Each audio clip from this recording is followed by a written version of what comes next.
Welcome, everybody. It's great to be together here, and thank you so much for joining. I know it's late in the afternoon, and there may even be some alcohol somewhere following this, so always hard to compete. But I wanted to, I'm very excited about the conversation we're going to have today. There's been so much discussion over these last two, frankly, heady days of this conference, of the conversations that constitute it, around the solution space, and specifically the solution space of the failure of education and careers to connect. So much discussion of that, and we all know that there's a problem. And there's been a lot of creative work that's going on into how we create solutions that bridge between them, that make more effective interplay between learning and careers. And that's right and it's good. But from all the work that we do at Burning Glass, analyzing millions of jobs and the like, we've come to realize that at some level, there's a question of whether what we're seeing is so much a failure of the solution or a failure of language. Are we really just mostly talking past each other? Are educators and employers using different vocabulary? Are we talking past each other so that the skill gap, which is very real, is something that may have less to do with all the technology we can bring to bear and more have to do with how we can align the language that is used. I'm Matt Siegelman. I'm the CEO of Burning Glass, and I'm very glad to kick us off in this conversation today. We've got some phenomenal speakers and expert speakers of people who are really working hard on these questions and have dedicated a lot of energy to doing that. I'll introduce them from, I think, left to right? Okay, yes. Ray Blackwood is the head of product management at Campus Management, which is doing a lot to bring to bear at a systems level and from a functional level the ways in which these things can connect, both for students and for faculty, and of course for institutions themselves. Casey Thorne is the director of program architecture, which is a fabulous title, by the way, at Western Governors University. And Michael Preston is the executive director of the Florida Consortium of Metropolitan Research Universities. I always have to pause when I say that because I always want to put research somewhere in any place the wrong sequence. Yeah. Both Casey and Michael are doing fabulous work in the field right now at institutions that have realized that this is a problem we need to take seriously and doing very interesting and different sets of work to bring that alignment to bear. And Jamie Studley is the president and the CEO of the WASC Senior Colleges and Universities Consortium, which is looking at, as always, how to ensure that we have quality education. And that's not only in her current role, but in her past roles with the education department and as a college president. And really thinking hard about how we make sure that language is invested with the right sets of meaning. So very much looking forward to this discussion and to thinking about how we can get past these gaps, how we can make sure that we're not talking past one another. Now, for those of you who were in the room for the last session, I was actually quite inspired by the jousting that was happening on stage. I don't know if we'll have the same kind of fireworks or not, but I'm a big believer in the sort of the Khrushchev school of panel management. So if you want to get my attention, just take off your shoe and start pounding. You know, Michael, I'd like to actually start with you. Okay. As we talk about this. What I'd like to do, by the way, is to sort of really divide our discussion into three core chunks. The first is to really look at where we are today and how this failure of language manifests itself. In what ways are we talking past one another, and what happens or doesn't happen as a result. We'll then switch some of our conversation to look at how we affect change to that, and what are some of the very real world projects and initiatives that are going on today to affect that change. And finally, we'll look at what happens in that happy state where we actually are all speaking the same language. So Michael, going back to you here, when we were talking in advance of the panel, you told me a really great story about how students and faculty and employers can all have very different perceptions, even of a single word. I think that word was sales, and I'd love for you to share that with all of us here today. Sure. One of the early iterations of what we do in the Florida Consortium, which is a joint endeavor between the University of Central Florida, University of South Florida, and Florida International University. And we represented about 180,000 students, and of course in the 3 largest cities in Florida, was we did a survey of our students of their self-reflection of how well they believe that they have the types of skills necessary to go into the workforce. And we used the NACE, the National Association of Colleges and Employers, skills desired by employers, as that kind of baseline skill set. So there's about 10 skills that they publish every year that are the most valued by employers, or at least according to their survey. And the one that we got back where our students were the least confident in their ability to actually go out and reproduce that skill in the workplaces with the term sales. Sales came in at number 8 that particular year, and students at a very low level said that they felt comfortable in sales. And then we did the thing that we always do in higher education. We started to dig a little deeper, and we found that for most students, what they understood sales to mean is selling a car, selling clothes, selling insurance, whatever it might be. And they're like, I don't want to get into sales. That's why I got into college, so I didn't have to get into sales. And we then had to reframe that for our students and let them know that sales in this context actually meant selling of ideas, selling of concepts, and that's what the employers actually were meaning in the terms of that kind of back and forth. And so with that in mind, once we reframed that for our students, their level of confidence started to rise, and they were able to articulate that better. But then again, we started to think maybe there's a better word for sales whenever we start talking to our students. And so now we're kind of jockeying around with that, and depending on the kind of whatever the group is, we start to reframe that word and make it a little bit more palatable for them. I think it's such a great illustration of how, and there's a place where it's not even so much that we're using different languages, but to your point where we can use the same language and it can be weighted in so many different ways and cause mistaken impressions. Ray, as you've talked about other kinds of places where language can cause real disparities, and one of the words that you said likewise can have so many different meanings in different communities is the word outcomes. Yeah.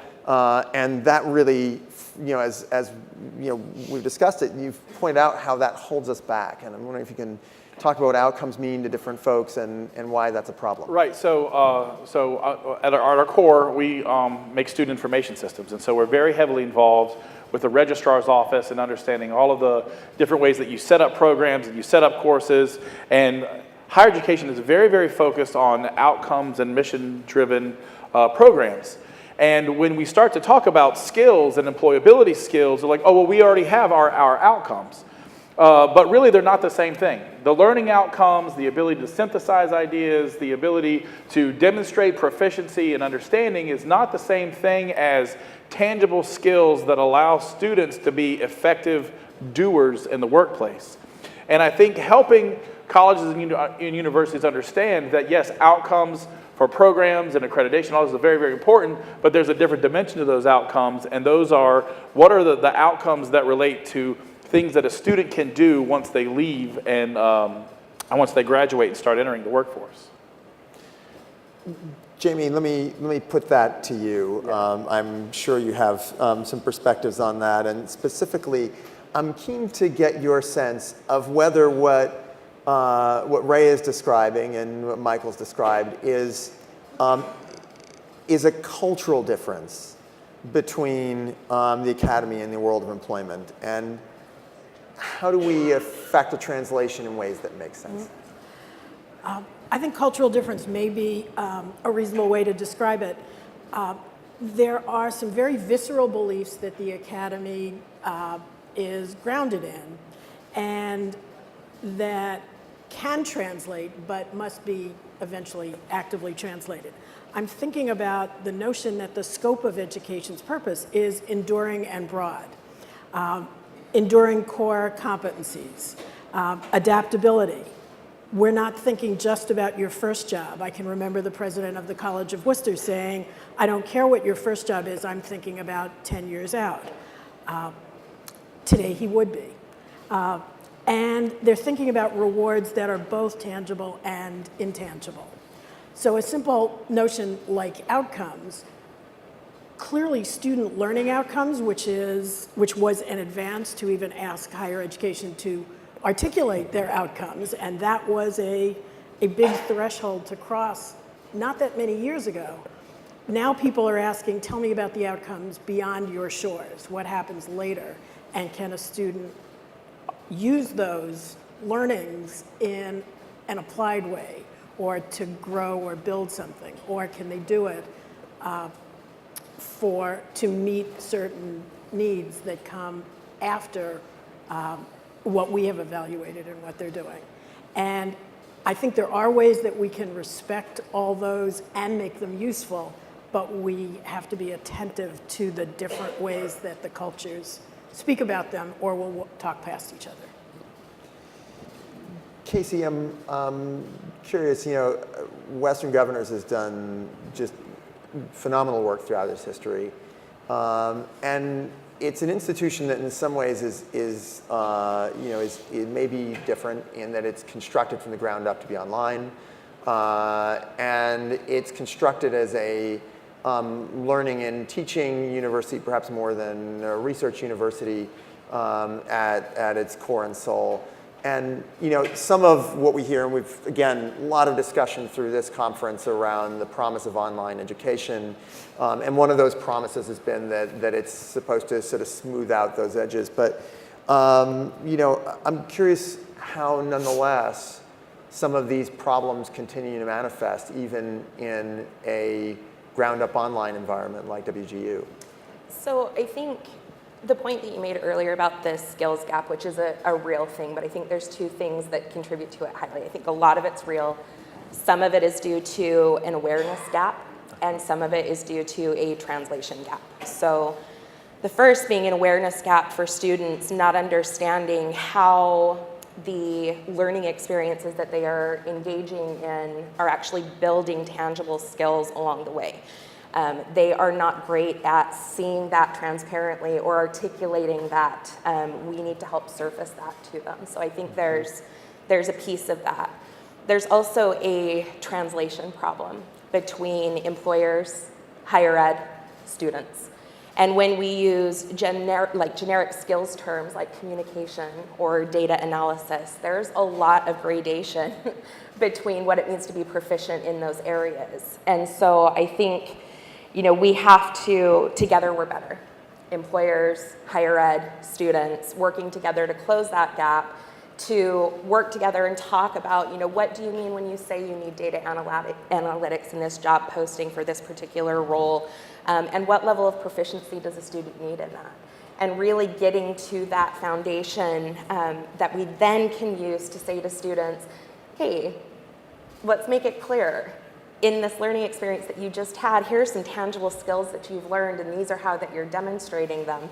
And then they have more language, and they're better equipped to be able to put that on their resume, speak to employers about what they've walked away from during their education outside of just a degree or the completion of a course, but the tangible skills that they have as well.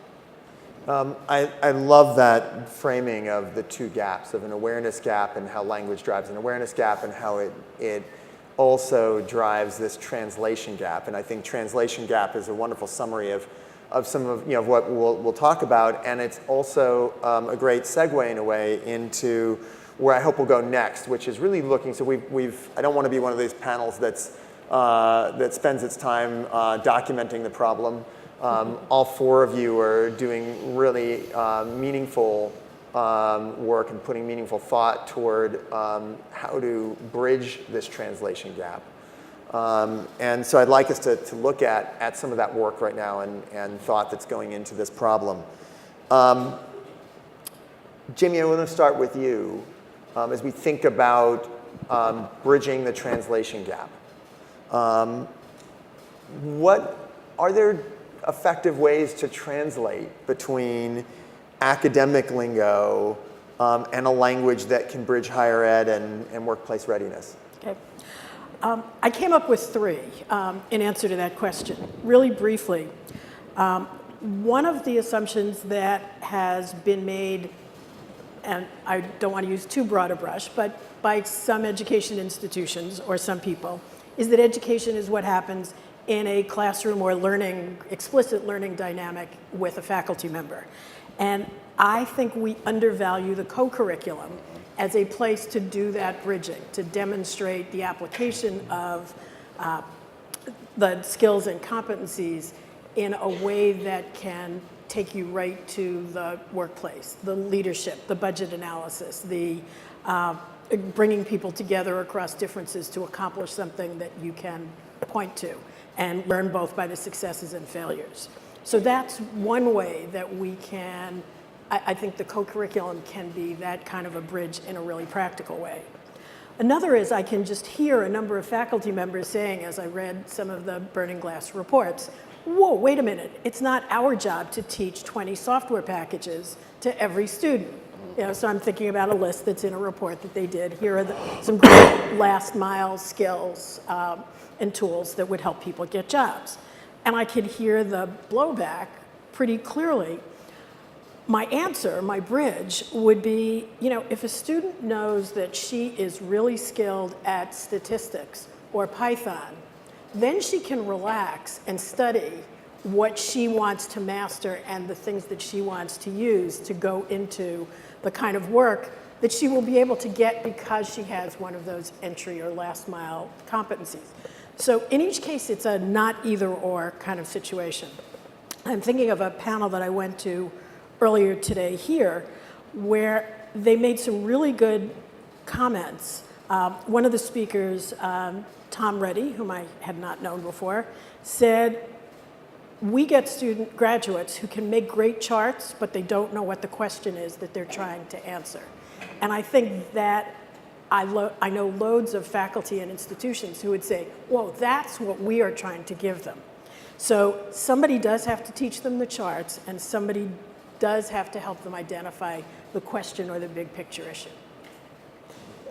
That helpful as some that's bridging great. ideas? I particularly like this point of in some ways, not only how we can balance between the two, but this, you articulated really well this idea of a scaffold, right? That this isn't necessarily about changing the heart of education. It's about being able to drive articulation of value in ways that speak not only to immediate value, but to more timeless value as well. Can I just say one thing? It's also getting beyond the first almost knee-jerk reaction. If what you hear is, you're not sending me people who can do what I need, and somebody on the academic side is saying, not my job, then you're going to get further and further apart. If you can keep in the conversation and so, wait a minute, well, I could do this, or no, I think we're saying the same thing, or then you can get to creating a scaffold. You can't if people just drive outward. Casey, you know, I know we've been privileged to work together on some ways that Western governors have been attacking this problem, and specifically of, you know, how to both better articulate the value of the excellent quality of curriculum that's there, and also how to identify where the blind spots are. And I'm hoping you can share with the group a little bit about what Western governors have been doing in this front. Definitely. So one of the ways that we're tackling both the awareness and translation gap is through really reverse engineering some of the programs that we have and looking at labor market analyses to tell us what the high demand skills are that employers are looking for, and then from that point mapping those back onto our academic programs to see where we have gaps. But it can't just stop there, because the keywords are great and they give you signals to be able to talk to each other, but it doesn't fill in the gaps. So those gaps that we need to fill in then are to engage with employers and have those conversations about the skills that they're saying students are lacking and are not prepared with. What do they actually mean? And what level of proficiency do you need of the students in that particular skill area? So basically what we're doing is using that labor market analysis, the employer feedback, to create a comprehensive network of skills, a massive skills map that we want to build and create the relationships between those skills and engage with employers so that we can all start talking the same language about what they need, what our students need, and then we can signal to students on how to talk to employers about the skills that they've left with. But the other thing that really helps us do is if we have that underlying skills framework, to your point, students really should be able to bring in skills no matter where they have earned them. Yeah. Whether it's with WGU, whether it is on the job, whether it's with another institution, and having that skills mapping and that more granular layer that we can then map students into our degree programs with is huge, because the world is changing. It's changing very quickly, and skills can be obtained anywhere, and we want to make sure that we're capturing that and have ways to give students credit and on-ramps into our degrees with it. Yeah, it's a fabulous point. When you think about the just hours and hours of time that institutions spent in negotiating credit articulation agreements and the like, and when you think about, hey, if all these courses were mapped to the same vocabulary, all of a sudden it speaks the same language, and it facilitates a true lifelong learning path, which is, I think, for so many of us, we all realize the imperative of facilitating that and removing friction from that system. Right. You know, one of the things as you talk about this skill map, Casey, that I think is so powerful and that I've seen from our work together is how you're bringing together not only the outside view of skills, but the inside view. And really mapping, you know, here's what employers expect of our graduates, here's what we're teaching, and where do they align, and where are there things that we need to continue to build. Right. And if I may, Western Governors is well positioned to be able to do this, right? But no matter where you are, what higher ed institution you are a part of, this is something that everybody can do. If you take a deliberate look at the curriculum that you have prepared and pay close attention to how that curriculum is supporting those discrete skills for students, and then let them know. I mean, really like help socialize that with your students. It's doable for anybody at your scale. And I think everyone includes as well a breadth of constituencies. And Michael, you know, I know the Florida Consortium and its respective universities. By the way, for those of you who aren't familiar with the Florida Consortium of Metropolitan Research Universities, it is a consortium of USF, UCF, and FIU, yeah. Maybe better known in those terms. But a lot of the work that you've been leading and your team's been leading has really been about bringing faculty into this process. To Jamie's point before, faculty are often left out of the conversation. Right. They're put as the problem in the conversation. You've been working really hard to make faculty part of the conversation, and not just part of the conversation, but part of the solution. Tell us about that work. Absolutely. Before I get to that, the co-curricular is so important. I absolutely agree. I was a student affairs administrator specializing in student activities and engagement for 20 years beforehand, so we definitely saw the power of that as part of why I came to this job. And then also off-campus and on-campus jobs are really important too as well. We tend to discount that off-campus job and try and advise students not to do it.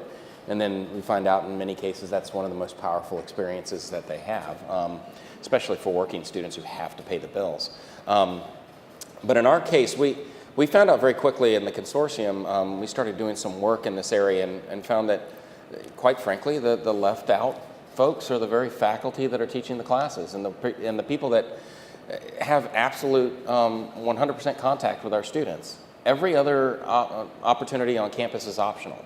You can avoid going into the student activities office, the career services office, no matter what it is. You can't avoid going to class or attending class online or interacting with a faculty member in some way. So we started on kind of a three-tiered, almost a three-layer cake there, where first thing we did is we joined the Florida Chamber of Commerce at the trustee level. And I wanted to hear what the conversation was at the state level, and we started playing some road games, essentially, coming off campus, going to where employers are and where they're talking about us without us in the room. And it was amazing. It was almost like, Jane Goodall or something, going into the wilderness, and listening, because eventually they forgot that I was there. So they just start talking about how higher ed is not doing their job, and they're using bad information in order to communicate that. So we went back and used platforms like Burning Glass to build some modeling, and then took it back to those employers and started actually presenting them with real data. Started to change the conversation at the state level. So that was the first level. And the second level, we started to get employers and faculty to mix it up face to face. And that's where we really started to see some real advantages. And we've done this a lot in the pilot level, but we think that this can be really scaled. And that is, if we can get faculty and employers in the same room, and not employers in the sense of the HR directors and the CEOs, but the people that are doing the work and are recommending folks for hire. So the practitioners getting together, they start, wrestling a little bit and figuring out exactly where each other's coming from. If we wanted to just talk about words or being words, we get out of the thesaurus and just compare the two and start mashing them up. I mean, that's easy enough. We're all smart here to do that. But that's not the problem. The problem was the way that we were communicating. Two things really came out of it. Faculty started to engage the employers and say, why don't you come into our classroom and actually provide content? And that's real world applicable content. Doesn't always have to be an internship. It could be project-based learning that where students can actually see where their skills are working in the quote unquote real world. And then on the other side, employers started hearing from faculty and they started hearing the fact that, look, we can't always change the nomenclature. We can't always change the outcomes in terms of learning, because we have our own people we have to be responsible to. And that's to maintain our accreditation and to maintain our standards and to understand that these are people that we have, we got to maintain a university, and that's a different beast than being just a workforce training unit. So that really worked. The third level that we have started to work on now is we take all of that data and information and we're challenging our faculty to reconsider their curriculum and start to retool it, not rewrite their total curriculum, but think about it in a different way. University of South Florida has done a great job with that. Their College of Arts and Sciences just redid an entire curriculum review in which they started to line it up with those skills that were Burning Glass, skill sets, and then they started looking in their syllabi and matching up and seeing and making sure that the projects were right there. And some of the things that we found were really impressive, like gender and women's studies at USF is, of course, much maligned because it's a liberal arts, and we all hate that now. And what they really found is that those that are students that are coming out of that are great project managers. So if you want a great project manager, get one of those students. If you want to really research something, get a historian. I love the example because it really speaks to kind of how do we there's been such a flight out of the liberal arts and the humanities as students try to go into degree programs that they think are a lot more practical. And in fact, we know from our data that a lot of the degree programs that look like they're the most practical turn out to have the worst outcomes. Yeah. Particularly once you leave the world of STEM. So the notion that that we can prove the enduring value through, of the humanities and liberal arts, I think, is a key part of this. Michael, you use the word a lot. I noted it down here of bringing people into the same room, and I think you're absolutely right that those conversations need to take place. But Ray, you've been looking at this at a systems level. And at a product level, how we can bring to bear technology solutions to make those connections happen at scale. And so I'm wondering if you can talk to me a little bit about how systems can play a role in changing the language of the conversation. Yeah, exactly. So for decades, we've been a student information system provider. And we've got CRM, we've got all these tools and these portals for students. And everyone's talking about, retention and pathways and how can we get the students more engaged and how can we improve retention and what kind of features can you bring forth in the student information system to do that.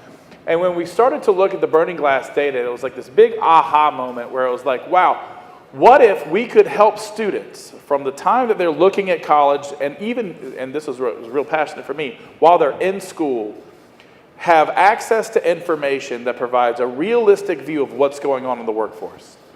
I'm enrolled at this college. What programs are offered? What programs am I in? The program that I'm in, what jobs and career areas can that lead to? And it's an exploration exercise to have the students be curious about what's out there. How much are the salaries that are for these different jobs? What are the different jobs that play in these different areas? What are the skills that are needed? Can I get those skills? Where can I get those skills? And so we've been able to take the data from Burning Glass and visualize that data in a way that students, and whether they're an applicant or a current student or in the Career Services Office, look at all of their different options and then take that data back into the student information system so you can map it directly to the program, that you can map it directly to the courses. So when I'm sitting there as a student thinking about what am I going to register for in the fall semester, it's not just looking at my degree requirements and I have to have this many, math and science and electives. I'm also having the perspective of what skills am I going to learn in those classes, and then if I have this skill, what kind of opportunities does that bring me?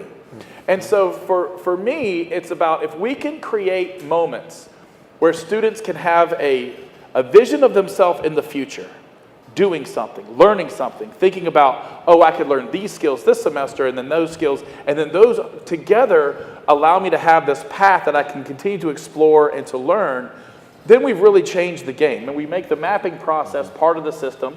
So like right there, when you're building your curriculum and you're building your catalog, we can surface all those skills directly in, like, okay, well, which one of these apply to this? So it's both the learning outcomes, the ability to synthesize information, understand, get it back, make me a whole person, be a good critical thinker and a good communicator, but also be confident that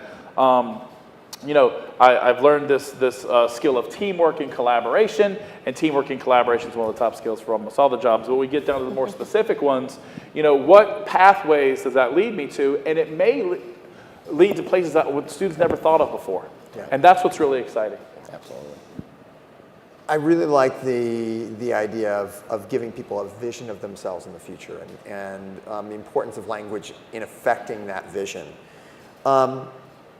Casey, you've been, as we sort of move to think about what the future looks like, as more and more schools take your exhortation before of, that this is stuff that others can do. As the future looks more and more like some of the things that you've done, if you can sort of share with us a little bit, as you've been deploying this Rosetta Stone, as you've mapped the whole world to the skills map, what's changed? So I think the big thing for me is context.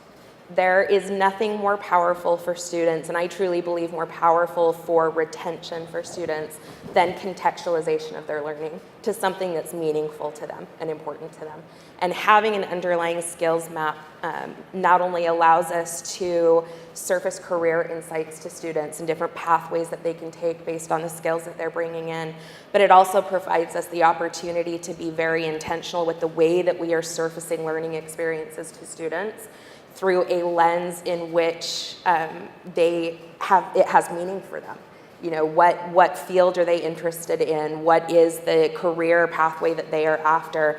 And allowing us to really build any kind of academic programming on top of that we can contextualize for them and give them choice in their learning. So I think the big thing for me that is shifted and changed is this skills mapping really allows us to provide added context to students for career choice in their learning. And Michael, likewise, I know as you've envisioned kind of where you talked about the different steps that you've gone through on this journey, and I know one that you're looking forward to undertaking next is around putting more course pathways and other kind of information in the hands of students. Yeah. Kind of what do you think that opens up? Well, I think it opens up a new frontier for students, once again, those choices that they can make, and they can build an educational journey that's their own. based on the skill sets that they want to learn, not necessarily the major that they're pursuing, and that's different. We pretend like we used to be good at this and now we are not good at it. We've never been good at this. Like if you go back and read old literature, and this is one of my nerd things that I do on the weekend, is I read old higher education journals from the 30s and 40s. They were talking about that then. And so it's not gotten any better or any worse, it just is. And so we're trying to change the is. It's no longer, stasis is no longer acceptable. We have to do this because the playing field's too big. It was okay to screw that up when it was kind of the elite and the privileged that got to go to college, because they just go back and work for their dad's firm or something like that. Nowadays, this is too life-changing. This is like, there's too many people that are first-generation students that are low income, and it costs too much money for us to screw it up. So we got to get it right. First of all, by the way, I was going to say something polite when you talked about, I'm a nerd, I do a lot of obscure reading on weekends, and I was going to say, that's probably all of us in this room, and then you said I'm reading education journals from 1930s, and that's okay. Yeah, you're right. I try to get to the next level, level of nerdiness. What am I going to do? But I think this point about language as being key to equity and our ability to make sure that education is more equitable. And is not just for those who know that language and who have the secret code that they can communicate to, to employers who also knew that language, but it's something that's available to everyone, is so important. Jamie, on that note, you've talked about the core values of higher education. And the importance of those values being respected, both in language and otherwise. I'm wondering if you can talk through some of the potential pitfalls here and how we make sure that those core values stay respected as we embark on this. I think the work that Michael and Ray were talking about will accomplish that, because the more, all of you, the more we do that kind of analysis and scoping, I think we will find that they reiterate, that they summarize the very central competencies that higher education talks about, and that you get in the Better Done surveys about what employers are looking for also. One thing it would help us do is take the mystery out of it, because students who are trying to determine increasingly, does college have value? And if so, what value? And how will I know if I'm getting it? That having a common language reiterated between work and the academy will make it more commonsensical, that we are actually talking about the same things, and that's what makes for ability. In a little different context, years ago when I ran a public interest legal organization, the young lawyers came to us and said, we want to know what the pathway is to get to be as good as the senior managing attorneys that they were working for. What happens in those 20 years between now and then that makes them able to do what we find so impressive? And we said, well, let's go to the law schools and they'll be able to tell us what the first steps on that journey are, and then we can play out the rest of that pathway for the work that's done after graduation. Turned out they didn't have any, and that our creation of a list for a 20-person legal organization has become part of the core knowledge of people working in the legal profession about what it is you should have and how much of it you should get in school and how much of it you should get later. And the work that these people are describing is actually the larger project nationally for the same thing. I worked on the college scorecard project, and one of the things that we are missing are ways to measure what happens later. Just really briefly, we can measure repayment of loans, we can measure income, maybe we'll be able to measure it by program, we can measure graduation, but we don't yet have ways to say, did I get what I came for? Do I have the things that you told me were important and that I now realize are important? And this kind of work could help us get there and make everybody, align people to be working toward the same ends. That's fabulous. And Ray, I'm just hoping you can close, bring this all together. What happens as you see it when these worlds come together, when these languages come together? Where do we get to? Yeah, so the first thing is that students have a realistic expectation of what's out there in the workforce and what employers are looking for. And like you said, it's not about that first job, although studies show that the first job out of college is somewhat important, that you have a job that requires a college degree, or else you know, your 10-year trajectory is not great. But have a realistic expectation of what jobs are out there, what they pay, and what the skills are needed for. But through the lens of, because if I take this job, then these are the areas in which I could traverse a future for myself later. So first thing is a realistic expectation of what it's like when I leave school. The second is all about the faculty having the information, a new set of information to help them think about the way that they're teaching their classes, and really helping students understand that these skills can be practiced in the classroom, and we can practice these things while we're learning, and that they can build upon each other, and that we can continue to add this to our personal inventory of skills, whether I put it to LinkedIn or just keep it for myself as my resume or whatever. And the final thing is to bridge the relationship between institutions and employers. And so through our data set, the way that we visualize it is you can see all the employers around your college and institution that you may not have even known were there. So you can actually see who are all the people who are hiring the students in my area, what do they do, what kind of jobs are they looking for, what kind of skills are they looking for, and how do I help bring those people into my institution to build better relationships. So those are the three things that I think would happen. I know we're over time, and I want to thank everybody for joining. I think hopefully you've taken away from this session the idea that the languages that seem so disparate are actually much, to quote your rearview mirror, are much closer than they appear. And this is, to quote Casey, something that we can all do. Thank you so much. Enjoyed the conversation.